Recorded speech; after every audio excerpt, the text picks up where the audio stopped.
Boas pessoal e bem-vindos a mais uma review do Bruno Suger e hoje vamos até Manchester para vos falar de uma banda que tem dado que falar recentemente, chamada Maruja, acerca do seu primeiro longa duração intitulado Pain to Power. A primeira faixa chama-se Bloodsport e começa com uma voz dentro desta New Wave of British Rap, sendo Nick Cap e Bob Vylan um bom exemplo disso, com um ritmo meio Asian Dub Foundation, incluindo curtas pausas a relembrar o início da Colossus dos Idols. E isto são só apenas os primeiros 50 segundos. E após ouvir isto, caiu-me tudo ao chão, deixando-me completamente desarmado. Disto passamos para um refrão mais drum and bass em termos de ritmo, embora tocado, não samplado, sem nunca perder a sua agressividade e complementado por um sax esquizofrénico em loop que evolui para uma abordagem étnica mais Médio Oriente, num momento de calmaria com um flow meio raga. Obviamente que daqui voltamos ao refrão num crescendo que, embora óbvio, é completamente justificado. A sua letra é uma perfeita crítica social aos dias de hoje em relação a como somos manipulados em torcermos por lados, justificando o investimento governamental em conflitos bélicos e massacre de inocentes. Faixa 2, Look Down on Us.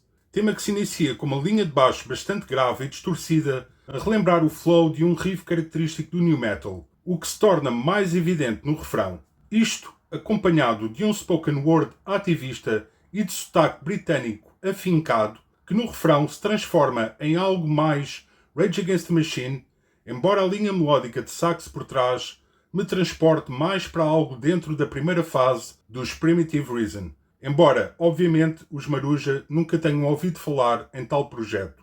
O tema sofre uma descida rítmica a meio para algo mais harmonioso, com uma espécie de falso final, seguindo para algo que mais parece o tema seguinte do que a continuação da mesma música.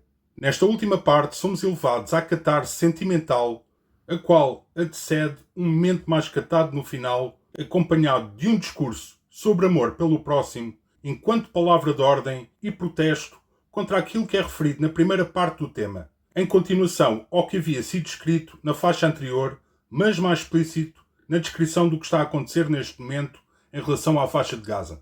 Faixa 3, Sours. É um momento calmo no disco, onde o seu vocalista, embora demonstre que a melodia não é o forte da sua capacidade vocal, faz um excelente trabalho em complementá-la perfeitamente, para além deste beneficiar do saxofone enquanto parte integrante do projeto, incluindo o acrescente de violinos que o elevam para uma atmosfera mais etérea do que aquilo que conseguiriam alcançar sem o mesmo. A sua letra, mais curta e simples, apela à humildade e rejeição do medo e da dúvida acerca das nossas diferenças, enquanto a nossa maior qualidade e não o seu oposto. Faixa 4, Born to Die. É um tema que começa com o spoken word em forma de aviso, enquanto continuação à mensagem mencionada nos temas anteriores sobre uma guitarra post-rock corrida e um ritmo lento e quebrado, onde o sax vagueia por improvisos mais jazzísticos, e quando menciono jazzísticos, falo de alguém que estudou e demonstra uma capacidade nata e uma sensibilidade para fazê-lo ao nível de um músico que poderia tocar somente esse género exclusivamente. Após 7 minutos de um tema constante e uma falsa pausa que nos leva a pensar que este terminou, temos o seu verdadeiro final, que rebenta para algo mais groovy e pesado, brincando ligeiramente com o contratempo, mais algum noise de guitarra, de fundo, nunca saindo do instrumental. À temática lírica constante no disco inteiro, é acrescentado aqui o ponto de vista que a morte é a única certeza nas nossas vidas, num sentido mais de a valorizarmos coletivamente, em vez de desperdiçá-la em conflitos divisórios que não nos levam a lado algum. Faixa 5, Break the Tension, que havia sido o primeiro single revelado o ano passado, volta à bateria drum and bass com uma linha de sax mais Médio Oriente que se transforma num loop repetido no refrão. A voz soa mais a Zac de la Rocha caso este tivesse sotaque britânico. Todo o tema mantém-se musicalmente sem grandes mudanças, rebentando apenas um pouco no seu final. A sua letra fala sobre como o mal existe em todos nós e não é uma mera questão religiosa entre Deus e diabo, o qual facilmente pode ser ativado através de sentimentos de inveja e vingança. Faixa 6, Trenches. Mais um tema com vocalização a soar a Zac de la Rocha, com uma musicalidade a relembrar imenso a fase de ouro do new metal, algures no fim de 90s. A inclusão de um instrumento de sopro que, embora remonte imenso à sonoridade arábica, não é algo que, enquanto português e conhecedor de projetos como Primitive Reason e Blessed Mechanism, seja algo novo para mim. Mas metendo-me nos pés de uma nova geração que nunca ouviu falar destes dois projetos, considero um fator de extrema importância que submete os Maruja numa posição atual de inovação artística para imensa gente no mundo inteiro.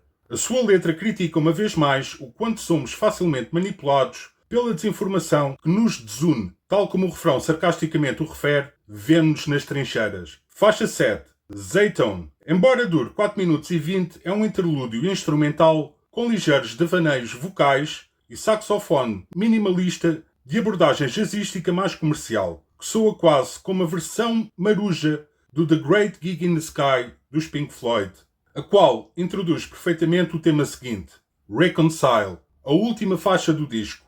E é um tema calmo, acompanhado de uma voz mais spoken word e um sax mais jazzístico que vai crescendo gradualmente, passando por um momento de guitarra com delay a relembrar mais um estilo, no entanto, sem nunca sair da sonoridade que a esta altura já aceitamos enquanto característica dos Maruja. Na sua merecida apoteose final, somos ainda brindados com uma frase repetida em coro que nos diz Have no fear, que é o desfecho apropriado para um registro que exigia um não menos que perfeito.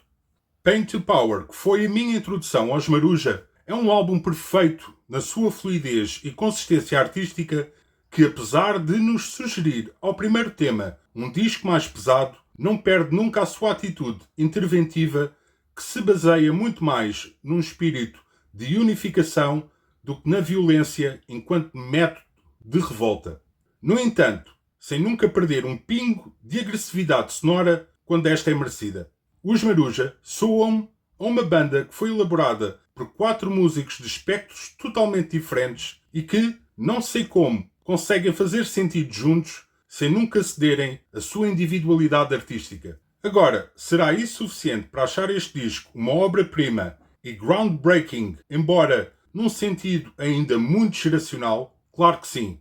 E por isso vou-lhe atribuir um 10, pois apesar de, à primeira escuta, ter preferido que tivessem seguido por uma sonoridade mais pesada, foi um disco que me elevou a estados de espírito que há muito uma banda não me fazia sentir. Entre sentimentos reacionários e uma ou outra lágrima vertida por saber que esta é a mais recente aposta da Music for Nations, editora que ajudou imenso a impulsionar o thrash metal em inícios de 80, significando assim que o presente está em muito boas mãos com os Maruja e por isso existe esperança num futuro bem melhor do que estes tempos negros e divisórios em que vivemos atualmente. Esta foi a minha review de hoje. Espero que vos seja útil e nunca te esqueças, apoia a tua cena local animal e até já.